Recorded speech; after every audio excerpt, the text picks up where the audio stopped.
All right, go ahead. Good afternoon, by the way. Thank you. Thank you. You will be calling plays on Sunday. When Yep. Sean told you he was making that decision, what was your reaction and just preparing for Sunday? He told me when he wanted to tell me, but he told me when he felt like I needed to know that I was doing it. But no, I mean, I appreciate him, his belief in me. It's like I said, like years ago, I think it was Micah said, confidence is a dangerous drug. I believe that's a quote. Like, someone shows confidence in you, it goes a long way, right, in anything you do. So I'm very appreciative. I'm very grateful. And now it's my job to take advantage of the opportunity that he's given me. Pretty excited. Pretty excited. McBride had a huge year for them last year. Yep. What kind of challenges does he present? He's a really good player. He's a really good player, and a player that obviously, because they're out west, and they're not in our conference or whatever you call it. But watching him, he's a really good player, and he presents a lot of challenges for you. I think the most unique thing about him is how willing he is in the run game. And he does a nice job in the run game. I think everybody knows he's a good pass catcher and those type of things. So he presents a lot of challenges for you. So I know our guys are looking forward to the opportunity to try to combat that and see how it goes. What's it like getting this defense ready to go against Kyler Murray? Yeah, I mean, he obviously can beat you in a lot of ways, and that's the trend the NFL is going, and that's the way the NFL is going, and he does a nice job in every facet of the game, and it seems like he's in control of the offense, so we just got to be on our P's and Q's when it comes to defending a player like him, and just practice the right way and prepare the right way to be ready to go against him. Sean said recently that when he first became a coordinator, his play sheet was way too big. Yeah. How do you go about?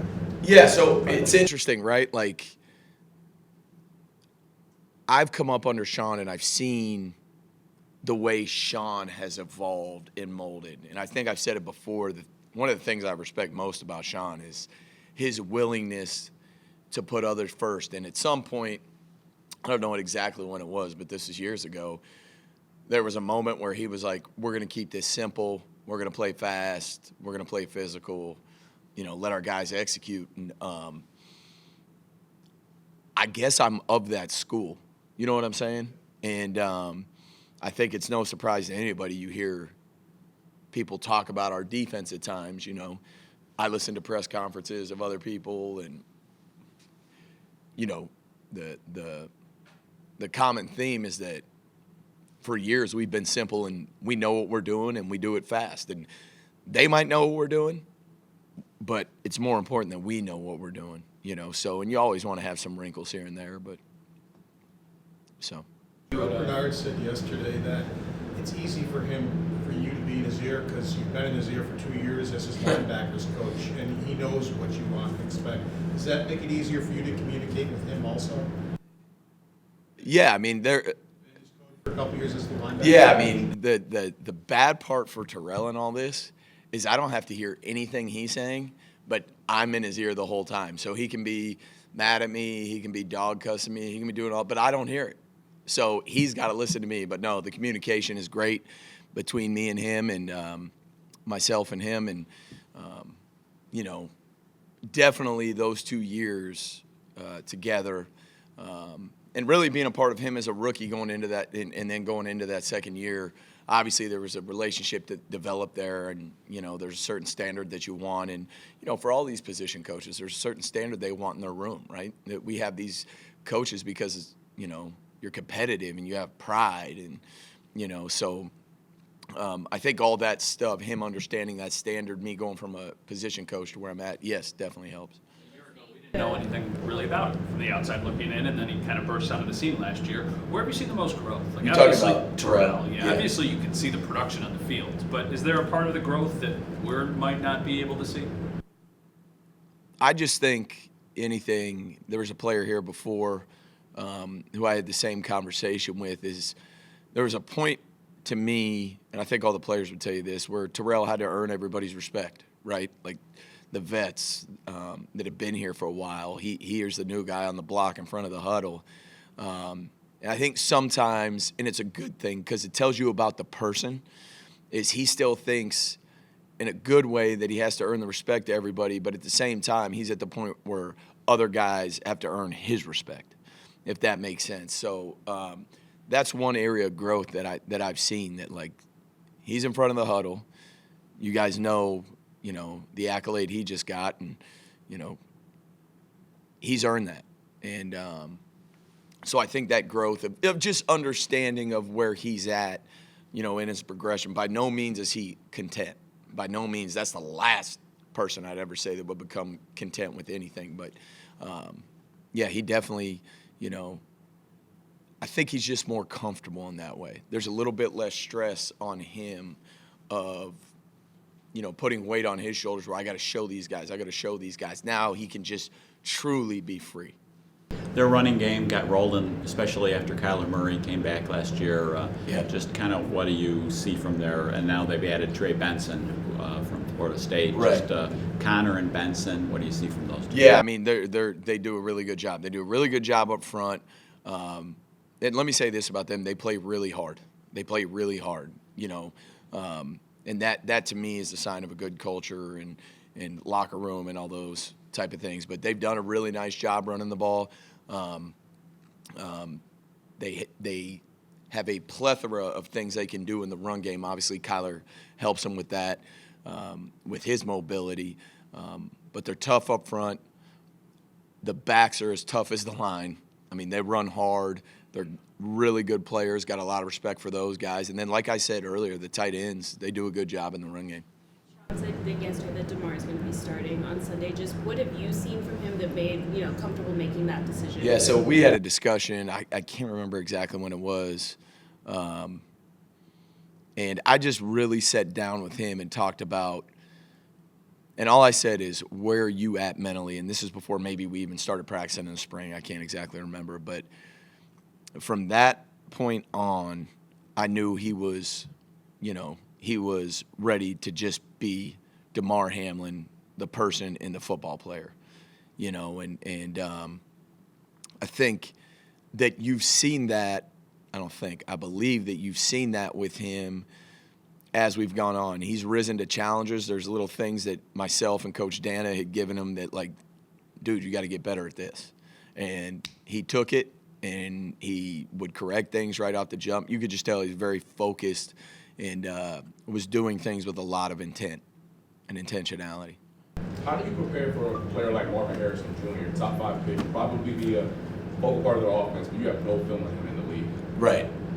Literally no film of him in the league. No, but, we've done our stuff with him, from previous things he's done in football.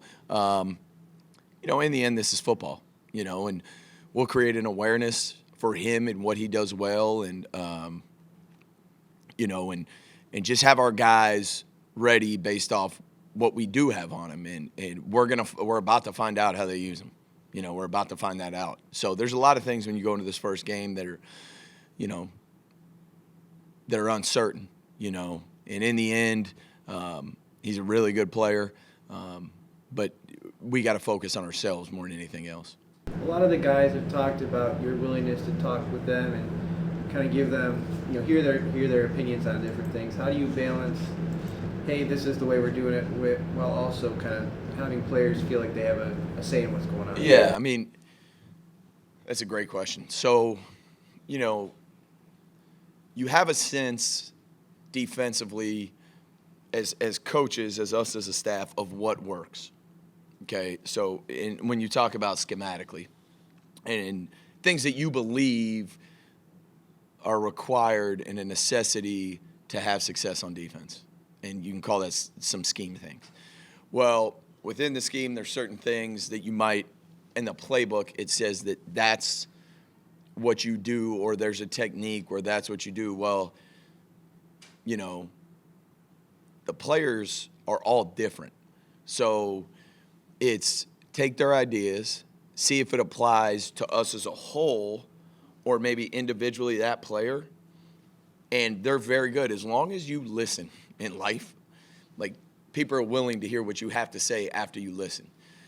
So whether or not we say, yeah, that's a great idea, or no, we can't do that this week, or we just don't do that in our defense, as long as you're a good listener and you're constantly asking, how do you guys feel about it? And the others, and that goes into, if a player doesn't feel good about it, and why call it? So, at the same time, you got 11 people you got to think about that call affects. So there's a lot that goes into it, both at the macro and micro level.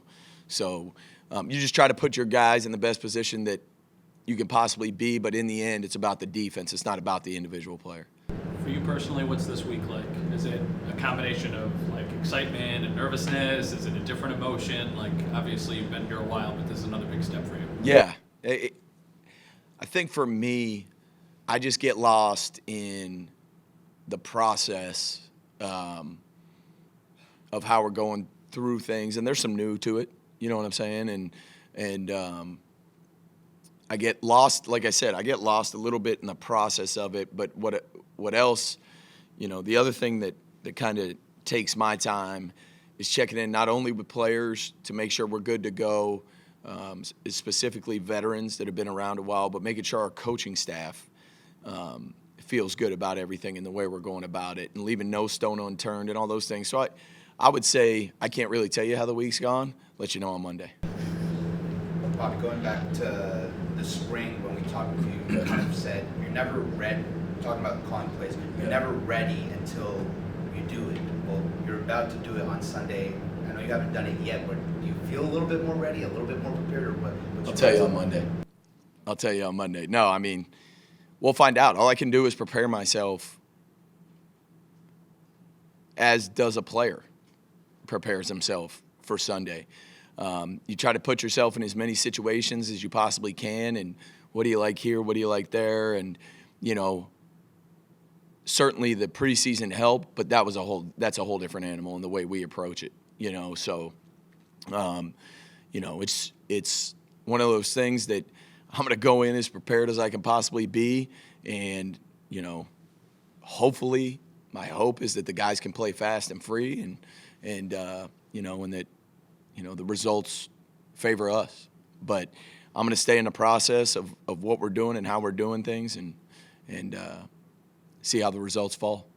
I know being up in the booth is an awesome opportunity, but are you going to miss the energy and the feel that you get being down on the sidelines? You said awesome opportunity. Amazing. Yeah. Part of me, I think I said it before, you guys have seen me at practice, and I like to be in the thick of it, but it's best for me to be up, in the box, and it does give you a different perspective. It's a lot calmer, and all those, things that come along with that. But, I would just say that that's probably the best place for me. So I don't know if I even answered your question, but. Think about being on the field, like calling plays from the field? So I didn't really have a say, and rightfully so. And so that's where I'll leave that. Cool. Dad said that when he was at North Dakota State, you would criticize his play calls in the middle of games. Are you prepared for that call when it comes? Oh, yeah. I think I've already told you guys. Oh, yeah. He'll have a list of, like, what were you guys doing on that first third down? But no, he'll have his list of things. My brother-in-law coaches for the Colts. So on one TV, he'll have the Colts game, and then on the other TV, he'll have the Bills game, So, but I think he constantly goes back and forth and takes notes, both ways. So, but he'll have his list of notes for me. Good.